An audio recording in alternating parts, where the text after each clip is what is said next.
If my people, Bible reading, part 118, the book of Isaiah. We left at chapter 22, another oracle of the valley of vision. Uh, these chapters that are coming up have to do with a continuance of judgment and what is going to happen mostly to those who are in position of power today. Uh, there's always been evil people in office, but for the most part, Yahweh says, I put my people, the ones he wants in charge, kings from all over the earth. He puts the ones he wants in charge in charge. Now, in these last days, evil will reign and continue and multiply. Why? To such effect that Yahweh will allow people who keep saying what they want to have what they want, and they're going to find out it's not what they want. That he's done that over and over again, and he's going to do it in the future because so much of all these 17 prophets is about the future. So now let's go to chapter 24. See, Yahweh is going to lay waste the earth and devastate it. He will ruin its face and scatter its inhabitants. It will be the same for the priest as for the people, the master as for the servant, the mistress for the maid, the seller as for the buyer, the borrower, the lender, the debtor, the creditor. Nobody's going to escape this mess coming. And so the earth will be completely laid waste, totally plundered. Yahweh has spoken this word. The earth dries up, it withers, the world languishes and withers, the exalted of the earth languish. The earth is defiled by its people. They have disobeyed the Torah, violated the statutes, and broken the everlasting covenant, the royal Torah. So the people in charge, in the New Testament, when we get there, the New Covenant, Yeshua tells a story about a marriage banquet. And he says, now when you come there, don't sit at the best seat. Because if you're not the best person that should be in that seat, you're going to have to get up and be embarrassed in the middle of a wedding banquet and let your seat be given to someone more worthy. So in these last days, people who have taken power, run for office, they're politicians. Politician is not a good word. A statesman is a good word. Abraham Lincoln was a statesman. Now, he happened to be a senator at one time, and he was in the Congress and all that. And even when he was that, he was a statesman. He didn't play the games. He came in to shake things up, as a matter of fact. He saw a clouds of war coming, and he tried to do the best he could to save it. And was he allowed to complete his terms, both terms? No, he didn't even make it 2 or 3 weeks into his next term. Well, he was killed in April, so he made it 3 months into his. No, they didn't. They didn't have presidential people taking office on January 20th in those days, or January 1st, or December 31st.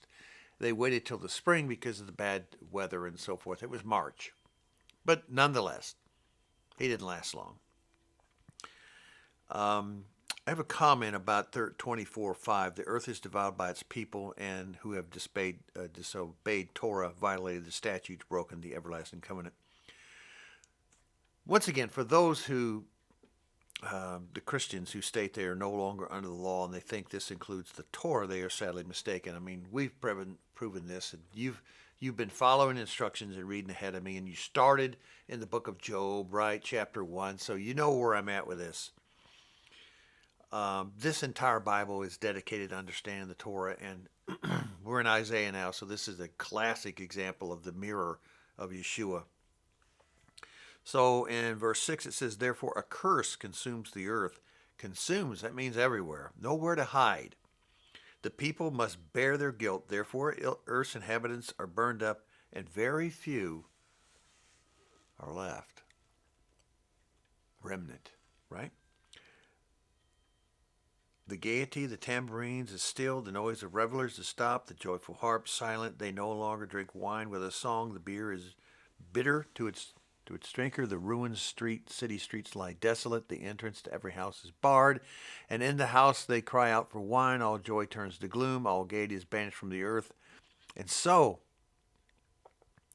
So it would be on the earth and among the nations as when an olive tree is beaten, or as when gleanings are left after the grape harvest. There's just nothing there but stubble, right? There's nothing left but cut it down and burn it. They raise their voices, they shout for joy. From the west they acclaim Yeshua or Yahweh's majesty. Comment, from here we see that many are still in the western lands and not in the land of Israel. Interesting. There's a lot to do for a millennium. It's not just sit back and relax. So, verse 21 in chapter 24, in that day, here we go, in that day, Yahweh will punish the powers in the heavens above and the kings on the earth below. Notice it says kings on the earth below. They're not sitting in the heavenly clouds looking down saying, look down there below. Where are these kings? I can tell you this. I've been to a number of practices of emergency management where things go terribly wrong. There's in the state of Missouri, and this is no hidden secret, okay? In the state of Missouri, they built a military institutional underground bunker. It's called Ike Skelton. Now you can see it when you drive by going on, I think, Highway 50 into Jefferson City. By the way, in Illinois and Iowa, I've been to theirs. Okay, been there, done that. West Virginia's and then Charleston's. The bunkers there are huge. They're huge. But the Ike Skelton Center in Missouri, it's all set up.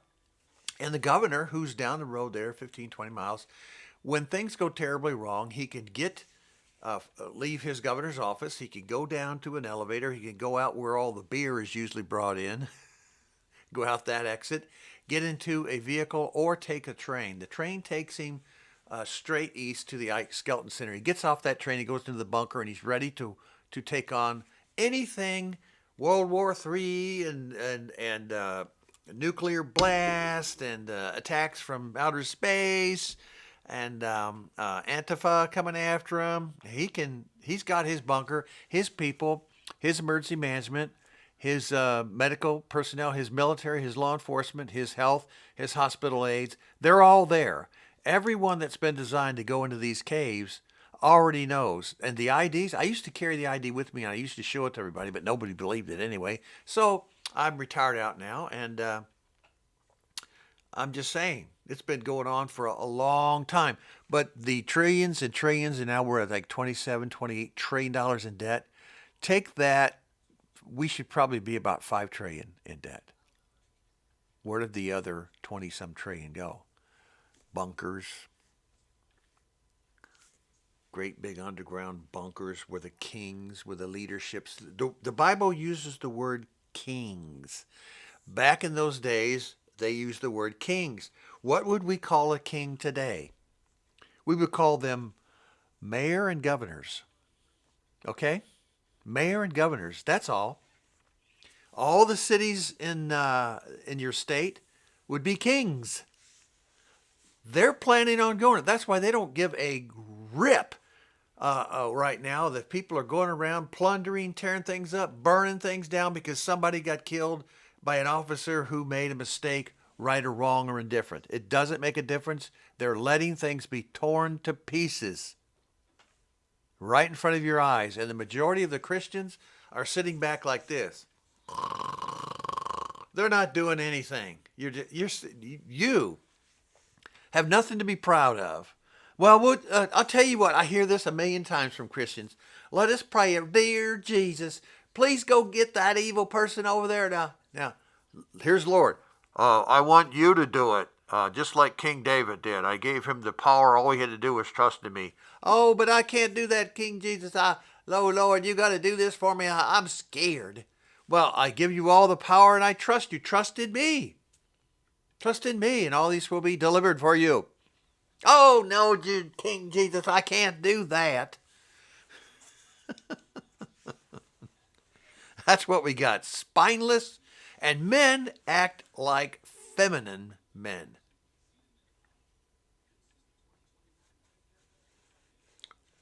Wow. That's the wonderful life that we're all leaving right now. And I'm laughing about it. I'm laughing because there's nothing to do but crying. And I ain't doing that. What's the part that really need to get to? In the millennium. What's this millennium about? What do we do during the millennium? Well, let's jump into 26, 27, 28. Oh, let's stop at 28 for a minute. Chapter 28, verse 10. What does it say? Huh? For precept must be precept, precept on precept, line on line, here a little, there a little. There is no prophet. There's no Bruce. You don't need me. Or you don't need a medium in Bible study. You don't need a pastor, a preacher, a pope, a vicar, and all those other names wearing their silly little stupid robes. You just go to the scripture and let the Bible interpret itself to you. Each book answers its own. 2 Peter 1:20. Take a look at what you're reading. Pay attention to the precepts, the lines, the verses, the chapters. Don't just pull something out of a line and say, this is what the Lord said. You'll get all screwed up like the majority of Christians do. Like, well, I read about Peter and he had a dream and a sheet came down from heaven and had all kinds of animals on it. Well, now that means that I can eat anything now because I'm saved and I'm not under the law anymore. I can eat pigs. I can eat things that filter like shellfish. I love shrimp when it's got coconut on it, don't you? I like put a little lemon on it. Ooh, that's good. Yeah, you're destroying the earth when you do that. Yeah, good job, Mr. Christian. I don't get too mad at the pagans because at least they got that right. Part of it. They still got it all screwed up. They don't listen to John Muir, the founder of the Sierra Club. He would be really screaming at California right now saying, listen, you bozos, I talked to you over 100 some odd years ago. I founded the Sierra Club. And I loved California, and I noticed the nonsense that was going on. The people that were living there, the feminine type men, wouldn't allow the forest to be managed. They didn't believe in letting the fires go out there, keep the fires down so they're small, because if you let them and you protect the forest, no matter what, 15, 20 years later, you're going to have massive, massive forest fires. Even when lightning strikes or man starts a fire accidentally or on purpose because they're arsonists, because of that, entire forest for days and weeks and months will burn. He said that over 100 some odd years ago, and you stupid people from so-called I love the earth, the green people, the purple people, all you people eaters, you got it wrong. You got it totally wrong. You don't even know who John Muir is. M-U-I-R, by the way, because most of you can't spell. So I'm just telling you, go back to what he told you, and your California will be safe. Pay attention to what he said. Not doing what you're doing now. And don't build your houses all over the place and surround them close to trees because I just love nature so close to my door. Well, you stupid fool. You get just what you get. And I don't want to hear your sad stories every single year. In July and August and September, October, I turn on the news and what do I see? I see a bunch of stupid news people telling stuff about how did this fire start? Global warming did it. Well, global warming's been going on since John Muir warned all the people in California how stupid they were, and because he knew he was going to die soon. He's getting to be an old man. He says, don't you even understand what I'm saying? He wrote books on it. I got some of the books sitting over here, and you can't find that on the internet because they don't print out stuff like that. They don't print the truth in the internet. They put out a bunch of propaganda to start World War III with everybody hating everybody. Now we go to chapter 28, verse 13. Guess what? It's so important to Yahweh. He mentions it again, precept on precept, precept on precept, line by line, here a little, there a little. They might go and stumble and be broken, snared, and taken. He's saying it again, folks. You got to pay attention to what the Father's saying. That's what we're going to be doing during millennium. It's called iron scepter rule. And for you Christians that won't listen to what I'm saying, you're not going to like it if you live to see it. Just warning you. Warning. Ring a bell.